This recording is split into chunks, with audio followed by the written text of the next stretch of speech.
வங்கிக் கணக்கில் reward points உள்ளது, லிங்கை கிளிக் செய்து எடுத்துக்கொள்ளுங்கள் என மெசேஜ் வந்தால் அந்த லிங்கை தொடாதீர். புதுச்சேரியில் கடந்த ஒரு வாரத்தில் மட்டும் ரூபாய் 15 லட்சம் அளவிற்கு இணையவழி குற்றப்பிரிவு காவல் நிலையத்திற்கு புகார்கள் வந்துள்ளதாக சைபர் கிரைம் போலீசார் தெரிவித்துள்ளனர்.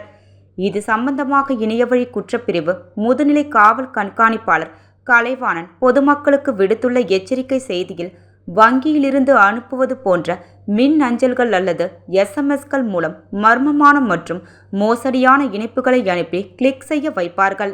பேராசையில் அதனை கிளிக் செய்தால் உங்களின் வங்கி தகவல்கள் திருடி பணத்தையும் அபே செய்வார்கள்.